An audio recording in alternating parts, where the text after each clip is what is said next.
Mi nombre es Carlos Díaz y el día de hoy analizaremos en política doméstica el grave problema de la violencia que vivimos los mexicanos y cuál ha sido la respuesta del gobierno federal a ella.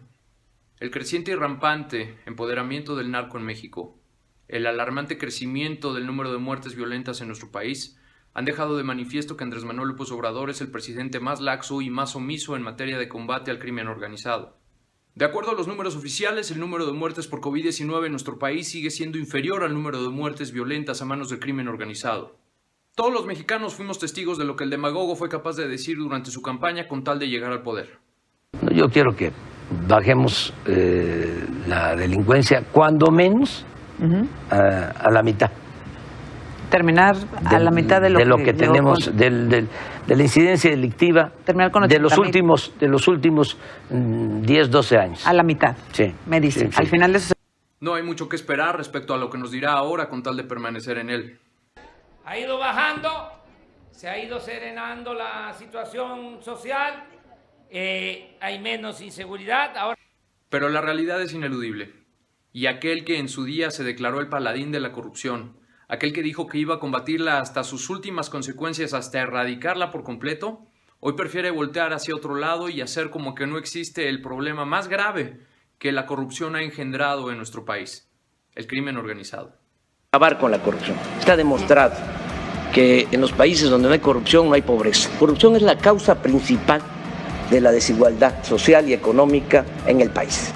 O sea, ese es el principal problema. Ahora, existen dos tipos de corrupción, aquella que genera pérdidas económicas en algún sector y aquella que cobra vidas humanas. En la más elemental de las lógicas, sin nada de ciencia, señor presidente, yo le pregunto, ¿cuál considera usted que será más importante y más urgente combatir? Hablar del narco en México ya no es exclusivamente hablar del narcotráfico. De 20 años a la fecha, el consumo de drogas en México se ha incrementado notablemente. Y aunque no constituimos un mercado tan atractivo como el estadounidense o el europeo, ya somos un mercado importante para los diferentes cárteles de producción de droga en nuestro país y también para los extranjeros. La creación de este mercado de consumo nacional ha traído consigo al hermano más violento y más sanguinario del narcotraficante, el narcomenudista. El narcotraficante tiene que corromper a las autoridades para poder transitar por el país de la manera más rápida y sin ser visto.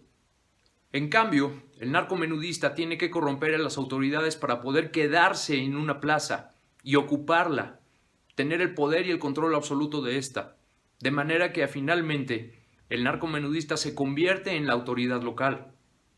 Cuando el crimen organizado permea al interior de las organizaciones, primero de seguridad, para poder ocupar los lugares, después de sus mandos altos, y así a su vez a sus jefes adentro del gobierno, municipal, estatal y federal, a eso se le conoce como Estado fallido. Ese es el clímax de la corrupción y eso es lo que sucede en gran parte de las entidades de nuestro país. Bienvenido a México, señor presidente. Desde su primer día de mandato, señor presidente, usted recibe en su escritorio un reporte detallado con todos los acontecimientos violentos que suceden el día anterior en el país. Usted día a día conoce el acontecer del crimen organizado en México. Sin embargo, usted ha decidido no actuar en consecuencia, minimizar el problema, abrazos y no balazos. ¿Por qué, señor presidente, si su bandera es el combate a la corrupción, no combate el brazo más dañino de esta para el país? No creo que sea por miedo, usted sabía a lo que se enfrentaba. Si es porque no puede, entonces el puesto como comandante supremo de las Fuerzas Armadas de nuestro país le queda grande.